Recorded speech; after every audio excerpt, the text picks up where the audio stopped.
చెప్పాలి కదా. అసలు ఇంకొక విషయం కూడా ఏంటంటే, ఇది నిజమే చెప్పాలి, అంత బానే ఉంది. కాకపోతే ఇప్పుడు అందరికీ ఒక క్వెషన్ మెదులుతూ ఉంది మైండ్ లో. ఏమనంటే అది వైసీపీ నేతలకు కూడా అనుకోవచ్చు. మరి ఏంటి అసలు ఈ రెడ్ బుక్ అనేది ఏంటి? ఈ రెడ్ బుక్ లో అసలు ఏముంది? ఎందుకంటే మన పేరుని నాని గారు కూడా ఒక మాట అన్నారు. ఒక మీడియా ఛానల్ కి సంబంధించిన యాంకర్ ఉండేసి నెక్స్ట్ రెడ్ బుక్ లో మీ గురించే రాసిందంట, నెక్స్ట్ అరెస్ట్ మరి నానిని అని చెప్పేసి అని అంటే, రెడ్ బుక్ నేను చూడలేదమ్మా, మరి నువ్వు చూసావా, నాకు తెలియదు రెడ్ బుక్ గురించి అని చెప్పేసి మాట్లాడారు. అసలు ఈ రెడ్ బుక్ ఏంటి? అసలు ఆ రెడ్ బుక్ లో ఏముంది అసలు? రెడ్ బుక్ అనేది పూర్తిగా లోకేష్ గారికి సంబంధించింది. అది నేను కూటమిలో ఉంటే ప్రజా సంక్షేమం వైపే మాట్లాడతాను తప్ప ఆ రెడ్ బుక్లకి వాటికి సంబంధించి అయితే నేనేం మాట్లాడను. నా ఆలోచన ప్రకారం అయితే వీళ్ళు చేసినటువంటి దురాఘాతాలు జరుగుతున్నప్పుడు అవన్నీ కూడా ఆయన రాసి ఉండొచ్చు. దాని ప్రకారం వాళ్ళకి ఎవరెవరు అని చెప్పేసి మొత్తం లిస్ట్ అంటే వైసీపీలో ఉన్న ఎమ్మెల్యేలు, ఎమ్మెల్సీలు, ఎంపీలు, నాయకులు, ఎవరైతే ఎక్కువగా అవినీతి చేశారో వాళ్ళు రండి రేషన్ పందికొక్కులు అని చెప్పి సినిమాలో చూపిస్తారు చూసారా, అట్లా వాళ్ళ లెక్క వైడ్ గా వాళ్ళు శిక్షలు అమలు అవుతున్నాయి తప్ప అక్కడ కక్ష సాధింపు చర్యలు కానీ వేరే ఏం లేవండి. తప్పు చేసిన వాళ్ళు ఖచ్చితంగా అండి, తప్పు చేసిన వాళ్ళు శిక్ష అనుభవించాల్సిందే. అది వాళ్ళు కానివ్వండి, నేను కానివ్వండి, ఈవెన్ ఎవరైనా సరే. ఒక శిక్ష, బలమైన శిక్ష అమలవుతుంది అంటే అవతల వాడు తప్పు చేయటానికి భయపడాలి. ఆ రెడ్ బుక్ లో లిస్టు ప్రకారమే మరి శ్రీరెడ్డి అరెస్ట్ అనేది కూడా ఉందంటారు. శ్రీరెడ్డి అసలు ఆమె ఒక మనిషి అని చెప్పుకోవడం కూడా చాలా అసహ్యమైన విషయం అండి. శ్రీరెడ్డి ఆమె అసలు రెడ్డి అండి, ఒక చౌదరి కుటుంబంలో పుట్టి వెనకాల ట్యాగ్ లైన్ సాక్షిలో పనిచేసి ట్యాగ్ లైన్ రెడ్డిగా మార్చుకుంది ఆమె. అసలు ఆ జాండర్ గురించి కూడా ఆమె గురించి మాట్లాడకూడదు. చాలా దరిద్రమైనటువంటి మనిషి పుట్టుకకే కళంకమైనటువంటి వ్యక్తి ఆమె, శ్రీరెడ్డి అనే ఆమె. ఎంత అసహ్యమైన వీడియోస్, అసలు ఆమె వీడియోస్ చూస్తుంటే ఎంత చండాలం అనిపిస్తాయి అంటే, ఆమె మాట్లాడిన భాష కానివ్వండి, ఎవరు పురుషులు కూడా అలా, పురుషులు కాదండి, పల్లెటూరుల్లో బైతులు అంటారు చూసారు, అలా చెట్ల కింద పని చేసుకునే వాళ్ళు కూడా అలాంటి భాష మాట్లాడరు. అంత దరిద్రమైన భాష ఆ శ్రీరెడ్డిది. ఒకప్పుడు పవన్ కళ్యాణ్ గారి మీద తను చేసిన కామెంట్లు, తను చేసిన మాటలని దేశం మొత్తం కూడా తనకు వ్యతిరేకమైపోయింది శ్రీరెడ్డికి. ఎందుకంటే అలాంటి మాటలు, అలాంటి పదజాలాలు ఉపయోగించింది.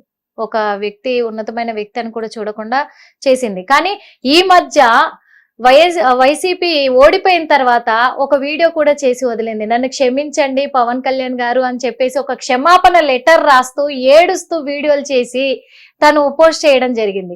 అంటే పవన్ కళ్యాణ్ గారు క్షమించే అవకాశాలు ఉన్నాయంటారా? మరి తనని పవన్ కళ్యాణ్ గారు క్షమించినా కూడా జనసేన వీర మహిళలుగా మేమైతే క్షమించారంటారా? ఎందుకంటే ఆమె ఆ వీడియో పెట్టడానికి కారణం ఏంటంటే, పవన్ కళ్యాణ్ గారు ఎదుటి మనుషుల్ని ఇబ్బంది పెట్టే వ్యక్తి కాదు. ఒక ఆడపిల్లగా ఆమె కన్నీటికి కరిగిపోతారని చెప్పి అనుకుంది. ఆ జగన్మోహన్ రెడ్డి గారు ఆమెకేదో మెచ్చి మేకతోలు కప్పుతారని చెప్పేసి ఆ రకంగా విచ్చలవిడిగా మాట్లాడింది. జగన్మోహన్ రెడ్డి గారిని కూడా తర్వాత ఆమె విమర్శించింది. నేను నీ కోసం ఇంత పని చేశాను సోషల్ మీడియాలో, ఇన్ని వీడియోలు పెట్టాను, నన్ను అసలు కన్న తల్లిని 9 నెలల కడుపు పట్టుకుని కన్న తల్లినే ఆయన పట్టించుకోలేదే. అతని కోసం రోడ్డు తిరిగిన తోడబుట్టి రక్తం పంచుకుని పుట్టిన చెల్లినే పట్టించుకోలేదే. నిన్ను ఎలా పట్టించుకుంటారు అనుకున్నది అసలు ఆవిడ.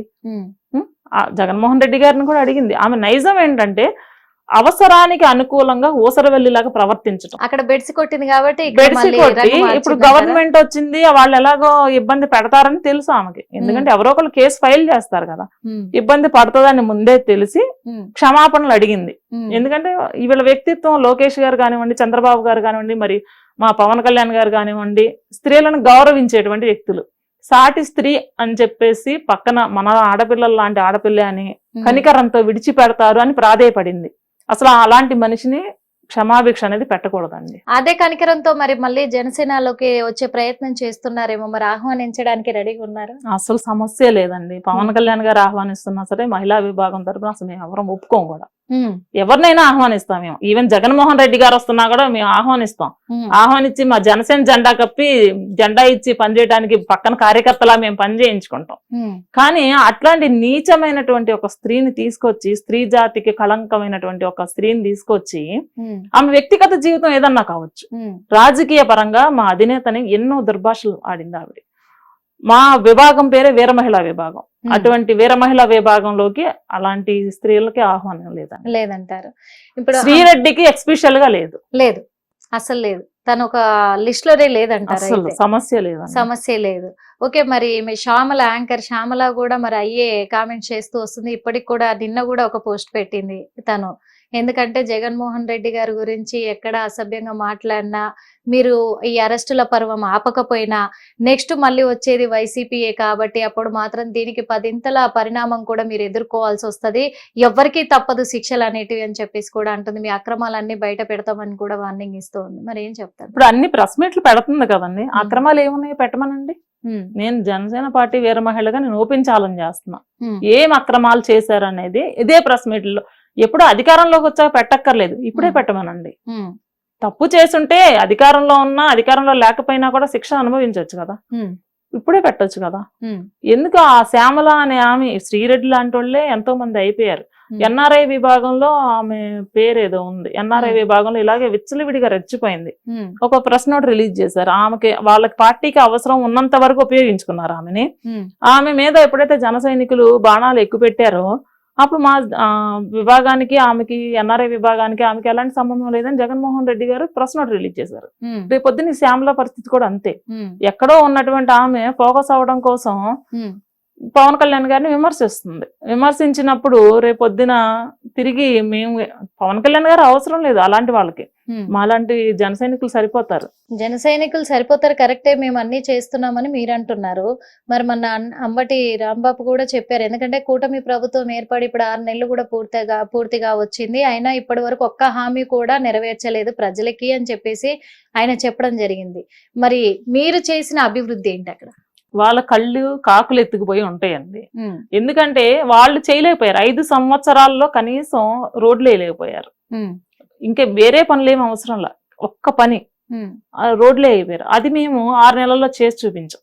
వాళ్ళ వైసీపీ గవర్నమెంట్ లో 5 సంవత్సరాల్లో చేయలేని పని 6 నెలల్లో చేసి చూపించాం కూటమి ప్రభుత్వంలో. అలాంటి పనులను చూసి ఓరవలేని తనంతో మాట్లాడటం తప్ప వేరే ఏం లేదు. మరి తల్లికి వందనం కానివ్వండి, ఉచిత బస్సు కానివ్వండి రాబోయే రోజుల్లో వస్తుంది. బడ్జెట్ మొత్తం 0 చేసేసారు. అక్కడ ఏమీ లేదు, పూర్తిగా అప్పుల్లోకి తోసేశారు. ప్రతి కుటుంబానికి లక్షల్లో అప్పు నెత్తి మీద భారం వేశారు. అలాంటి పరిస్థితుల నుండి బయట నుండి కంపెనీలను తీసుకొచ్చి రాష్ట్రాన్ని అభివృద్ధి పదంలో నడిపించే క్రమంలో అడుగులేస్తున్నారు సీఎం గారు కానీ, డిప్యూటీ సీఎం గారు కానీ.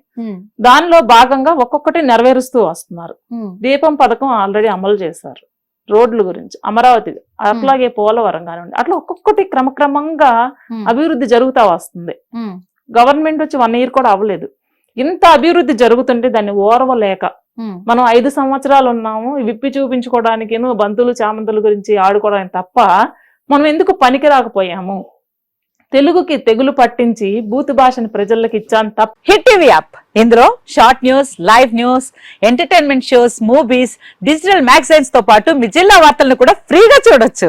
ఇంకెందుకు ఆలస్యం, వెంటనే హిట్ టీవీ యాప్ ని డౌన్లోడ్ చేసుకుని ఫ్రీగా ఎంటర్టైన్మెంట్ పొందండి. Hit TV app. Hit TV app. Please download hit TV app. Hit TV app ని ఫ్రీగా డౌన్లోడ్ చేసుకుని ఎంజాయ్ చేయండి. మీకు నచ్చిన ఎంటర్టైన్మెంట్ కోసం హిట్ టీవీ యాప్ ని ఫ్రీగా డౌన్లోడ్ చేసుకుని ఎంజాయ్ చేయండి. హిట్ టీవీ యాప్ ని డౌన్లోడ్ చేసుకుని ఆస్వాదించండి, ఆశీర్వదించండి. ఇంతమంది సెలబ్రిటీలు హిట్ టీవీ యాప్ ని డౌన్లోడ్ చేసుకోండి అని చెప్తున్నారంటే ఎంత మంచి యాప్ ఆలోచించండి.